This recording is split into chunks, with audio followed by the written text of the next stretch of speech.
देखो बच्चों, हम पोस्चर के बारे में कर चुके हैं। Posture is the position of your body and what is correct posture. Correct posture is the posture in which your body is so balanced that you feel least fatigue. But आज बेटा हम इस चैप्टर का main topic करने वाले हैं जिसमें से नॉर्मली क्वेश्चन आता है। क्वेश्चन जिससे रिलेटेड आता है वो है पोस्चरल डिफॉर्मिटीज़। सबसे पहले तो मैं ये बता दूं कि पोस्चरल डिफॉर्मिटीज़ हैं क्या। आपका पोस्चर ठीक ना होने की वजह से आपकी बॉडी में कुछ डिफॉर्मिटीज़ आ जाती हैं, इनको पोस्चरल डिफॉर्मिटीज़ कहा जाता है। पोस्चरल डिफॉर्मिटीज़ को हिंदी में कहा जाता है आसन संबंधी विकृतियाँ। ठीक है, कई बच्चे इनको बीमारी कहते हैं, बीमारी नहीं है, दीज आर नॉट डिजीज़। ये क्या है बेटा, आपका आसन ठीक ना होने की वजह से, पोस्चर ठीक ना होने की वजह से पोस्चरल डिफॉर्मिटीज़ हैं। हिंदी में कहेंगे इनको आसन संबंधी विकृतियाँ।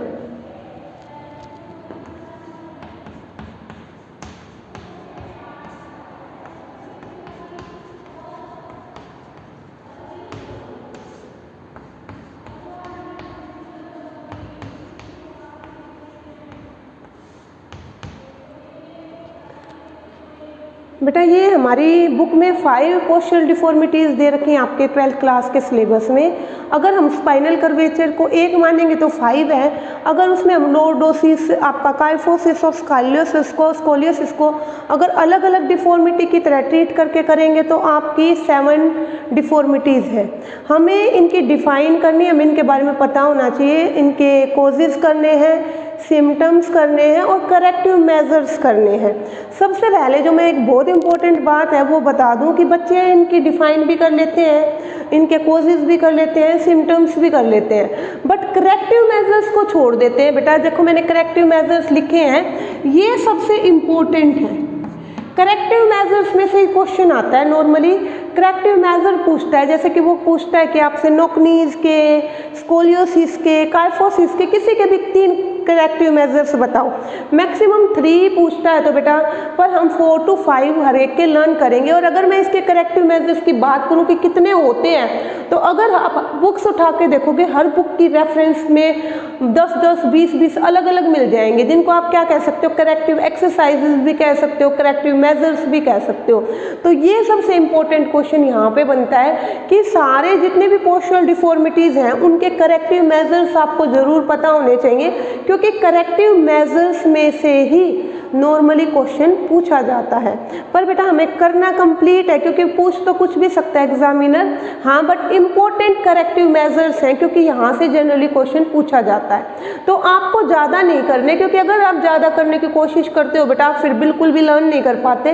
तो हर एक से रिलेटेड मैं 4 to 5 कराऊंगी, जिसमें से अगर आप 3 भी करेक्टिव मेजर्स कर लोगे वो भी क्या होंगे, मोर देन सफिशिएंट होंगे। और जबकि सिम्टम्स हैं, और आप कह सकते हो कि सिम्टम्स तो में भी अलग अलग हैं, बट आपके कॉजेज मिलते जुलते हैं सभी पोस्चरल डिफॉर्मिटी के। पोस्चर ठीक नहीं होना, ओबेसिटी, विटामिन डी की कमी, रिकेट्स, तो कॉमन चीज़ें हैं, तो उसमें आपको ज़्यादा प्रॉब्लम नहीं आएगी। तो चलो हम अपना टॉपिक स्टार्ट करते हैं। हमारा टॉपिक है पोस्चरल डिफॉर्मिटीज़। पोस्चर ठीक ना होने की वजह से आपकी बॉडी में कुछ डिफॉर्मिटीज़ आ जाती हैं, उसी को पोस्चरल डिफॉर्मिटीज़ कहते हैं। तो अब देखते हैं, पहला जो आज अभी हम करने जा रहे हैं वो है फ्लैट फिट। फ्लैट फिट को हिंदी में कहा जाता है चपटे पैर।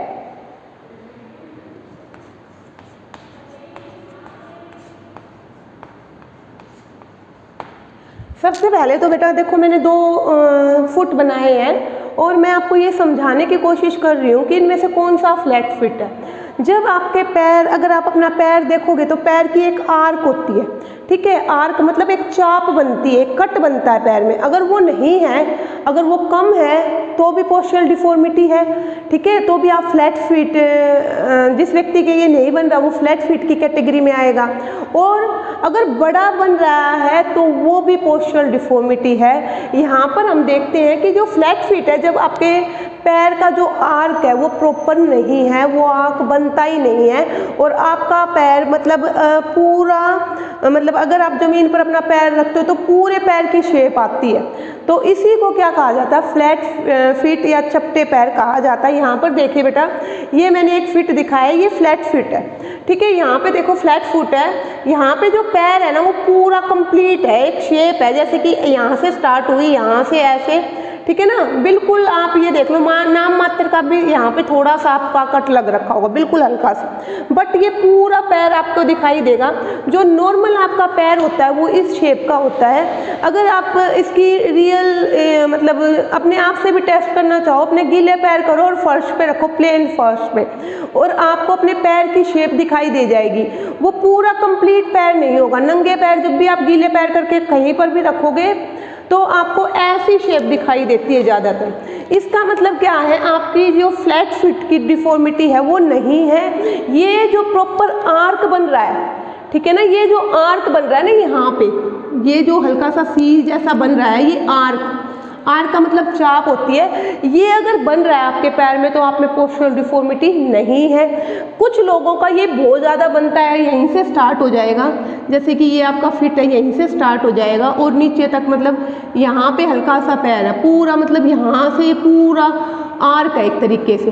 तो आप ये देखोगे अगर ये बहुत ज़्यादा है तो आप देख कर ही पहचान सकते हो कि ये भी प्रॉपर शेप ऑफ फुट नहीं है। हाँ, ये आपका प्रॉपर शेप है। तो ये तो नॉर्मल फुट है, और ये क्या है बेटा, फ्लैट फुट है, जब आपके पैर की जो आर्क है वो ठीक नहीं बन रही है। I hope you will get the point कि मैंने ये बताया कि जब आपके पैर की जो आर्क है वो ठीक नहीं बनती, प्रॉपर नहीं बनती, तो उसको फ्लैट फुट डिफॉर्मिटी कहा जाता है। It is a postural deformity. अगर डिफाइन करना तो कैसे करेंगे, When arc of the feet is not proper, simple सी बात है, जब पैर की जो आर्क है वो ठीक नहीं बन रही है तो वो आपका क्या है, फ्लैट फुट नाम की डिफॉर्मिटी है।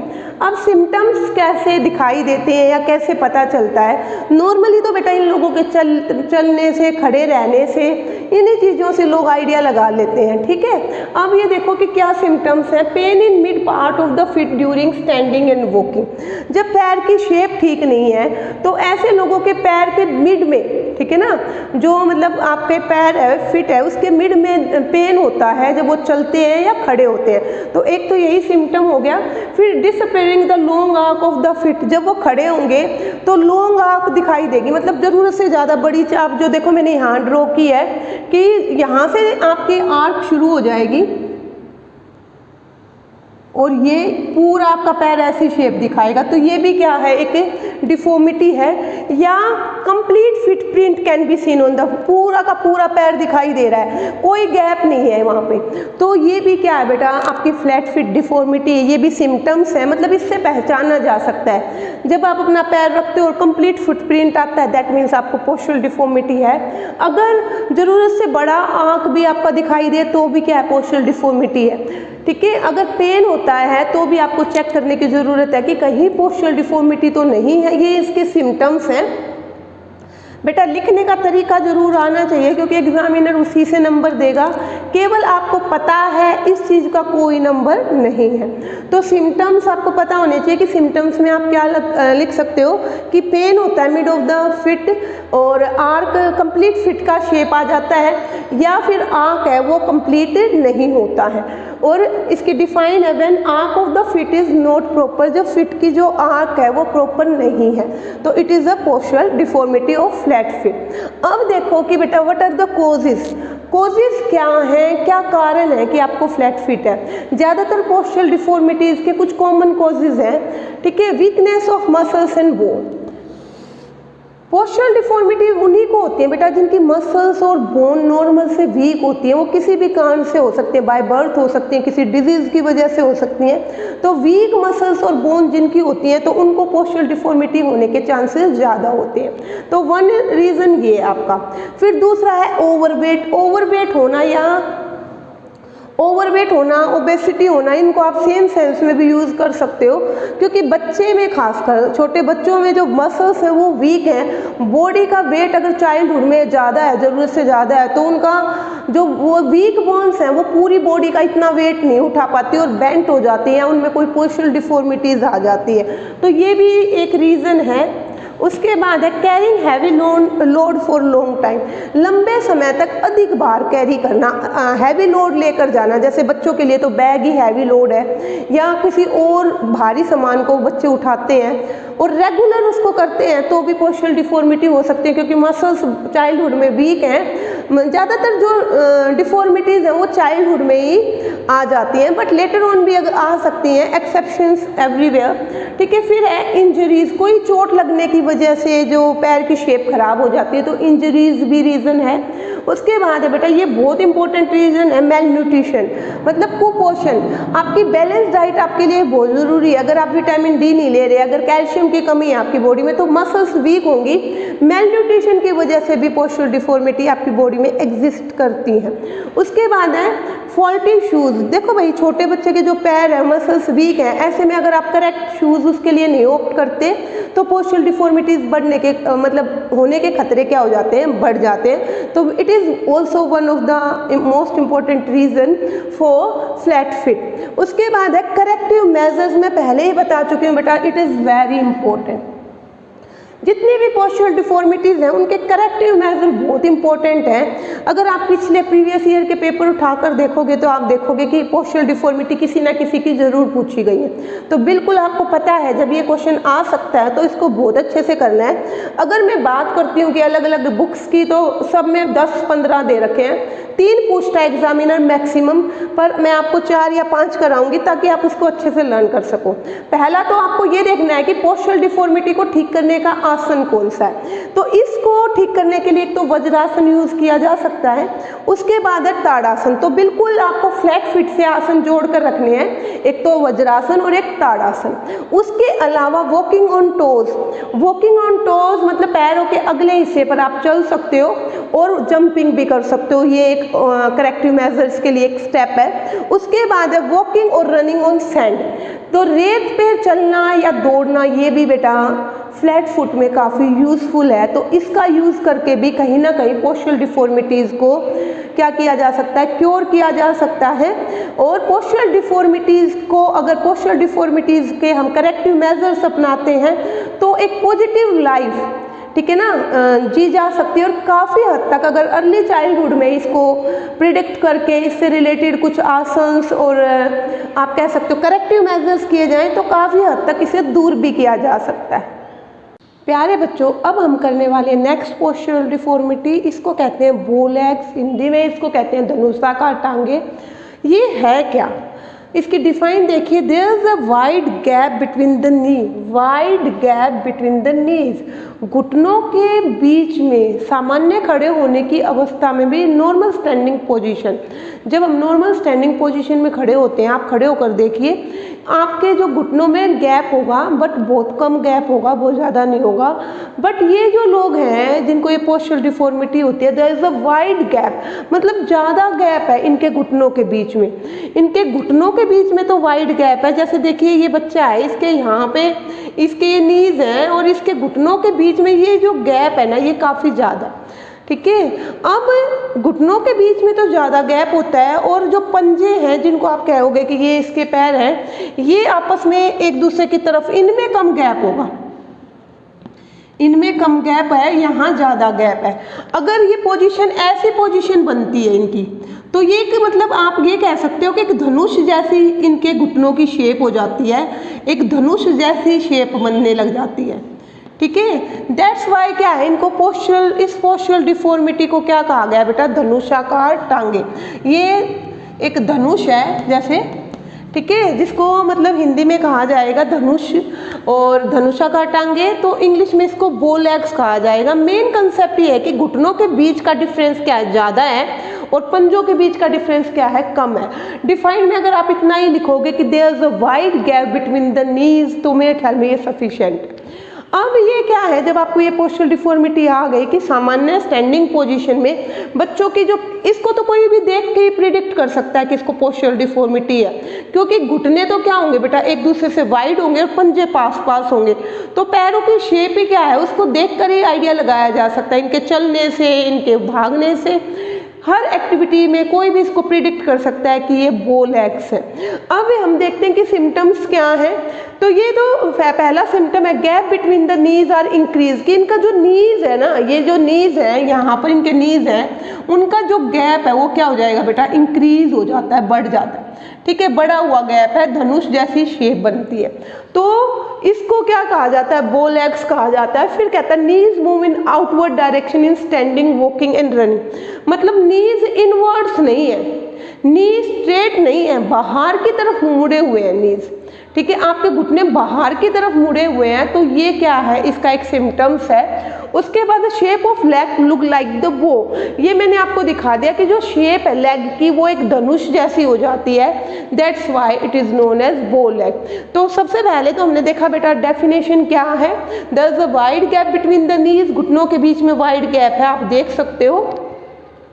सेकेंड सिम्टम्स हैं, तो इसमें यही बताओगे कि बो जैसी शेप है, और एक क्या था कि इनका गैप इंक्रीज हो जाता है, और ये जो इनके नीज है बेटा ये आउटवर्ड डायरेक्शन में दिखाई देते हैं।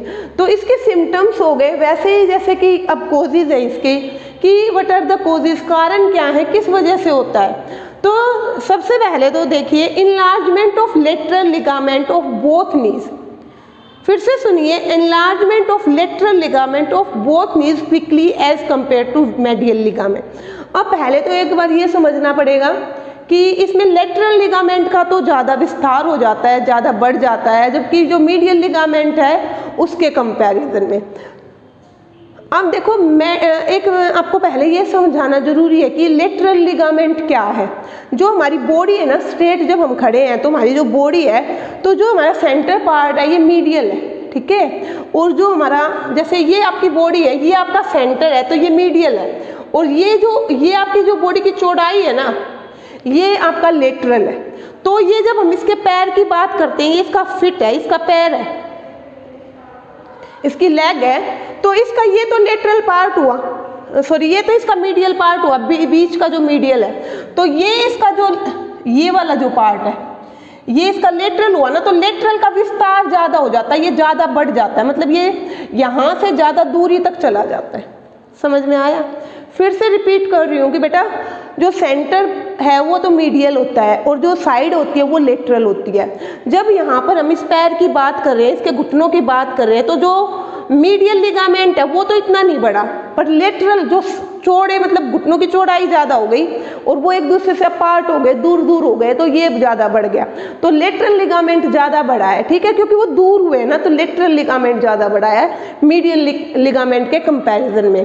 अब उसके बाद देखिए weakness of bones and muscles, जो बोन है और जो मसल्स हैं, इन बच्चों की जो मसल्स और बोन दोनों ही बाय बर्थ ही क्या होती हैं, वीक होती हैं, या किसी और डिजीज की वजह से वीक होती हैं, तो इनमें पोस्चरल डिफॉर्मिटी होने के चांसेस ज़्यादा। उसके बाद कहता है long time cross leg sitting. एक पोस्चरल डिफॉर्मिटी तब आती है जब हम एक ऐसा पोस्चर बना लेते हैं जो हमारी हैबिट बन जाता है, जो कि रॉन्ग होता है। तो ये जो लोग क्रॉस लेग करके कई घंटे बैठे रहते हैं, उनको भी ये पोस्चरल डिफॉर्मिटी हो सकती है। उसके बाद है फॉल्टी स्टाइल ऑफ वॉकिंग, बचपन में ही आपका चलने का तरीका ऐसा है जिसकी वजह से ये पोस्चरल डिफॉर्मिटी एग्जिस्टेंस में आ सकती है। ओबेसिटी और रिकेट्स हैं, ये ओबेसिटी आपको पता है बच्चे की मसल्स वीक हो जाती है, बॉडी का वेट उठा नहीं पाती और बेंट हो जाती है। उसके बाद जैसे कि लेटरल लिगामेंट का ज़्यादा उसका क्या हो जाएगा, डेवलपमेंट हो जाएगा। अब उसके बाद है रिकेट्स। आपको पता ही होगा कि प्रीवियस साइंस में भी आप पढ़ चुके हो कि रिकेट्स में क्या होता है, हड्डियाँ कमजोर होने की वजह से पैरों में डिफॉर्मिटी आ जाती है। अब है early age of standing, early age standing and walking. जरूरत जब बच्चा छोटा होता है तो उसकी मसल वीक है, अगर समय से पहले उसको चलाने की, वॉकर में लोग खड़ा कर देते हैं और मतलब मसल्स अपने आप डेवलप होंगी, तो बच्चा अपने आप घुटनों के बल चलेगा, फिर खड़े होगा, फिर चीज़ों को पकड़ के चलेगा और अपने आप चलना स्टार्ट करेगा। बट कई लोग बहुत ज़्यादा जल्दी करते हैं, पेरेंट्स एक्साइटमेंट में कहीं ना कहीं बच्चों को वॉकर में खड़ा कर देते हैं। बच्चे की अगर मसल्स डेवलप हैं तो ये चीज़ें गलत नहीं है, बट बच्चे की अगर मसल्स वीक हैं, उस पर ओवरबर्डन डाला जाएगा तो ऐसे में क्या हो सकता है, पोस्चरल डिफॉर्मिटी आ सकती है। अब हम बात करते हैं बेटा सबसे important corrective measures. Corrective measures में से जरूर पूछते हैं क्वेश्चन, बहुत सारे हैं बट 3 आपको बिल्कुल टिप्स पे लर्न करने हैं। एक तो वॉकिंग फीट ट्विस्टेड इनवर्ड्स। चलना है, फिट को इंटरनल अंदर की तरफ ट्विस्टेड मोड़ कर चलना है, ठीक है। उसके बाद है leg extension in laying position, मतलब लेटे होने की पोजीशन में लेग को एक्सटेंड करना है, लेग्स का क्या करना है, विस्तार करना है। उसके बाद use yoga step to bind the leg together, then make cow face posture forward bending. अब वो कहता है कि एक योगा स्टेप आती है बेटा, योगा एक पट्टी आती है, उसको बांध दिया जाएगा, दोनों पैरों को बांध दिया जाएगा, लेग्स को, और काउ फेस पोस्चर बनाया जाएगा। और ऐसी अवस्था में फॉरवर्ड बेंडिंग, आगे की तरफ झुकने को क्या किया गया है, रेकमेंड किया गया है। अब फिर से सुनिए कि एक योगा स्टेप आती है, उससे पैरों को, लेग्स को बांधा जाएगा, काउ फेस पोस्चर बनाया जाएगा और फॉरवर्ड बेंडिंग को ऐसी कंडीशन में रेकमेंड करा गया। सबसे हमको आसन सबके पता होने चाहिए कि कौन से आसन उसको क्योर करने में मदद करते हैं। तो सबसे पहले गरुड़ासन और अर्ध मत्स्य इंद्रासन। एक बार फिर से करेक्टिव मेजर्स देखते हैं कि वॉकिंग फिट ट्विस्टेड इनवर्ड्स, उसके बाद लेग एक्सटेंशन एक्सरसाइजेज करनी है, और योगा स्टेप की मदद से काउ फेस पोस्चर बनाना है और आगे की तरफ बेंट होना है। उसके बाद है बेटा गरुड़ासन करना है और अर्ध मत्स्य इंद्रासन। अर्ध मत्स्य इंद्रासन बहुत सारी पोस्चरल डिफॉर्मिटीज को भी क्योर करता है, साथ ही साथ क्या है, बहुत सारी आप कह सकते हो लाइफस्टाइल डिजीज को भी क्योर करता है। इस प्रकार इसके करेक्टिव मेजर्स को क्या कर सकते हो आप, ज़्यादा से ज़्यादा याद रख सकते हो।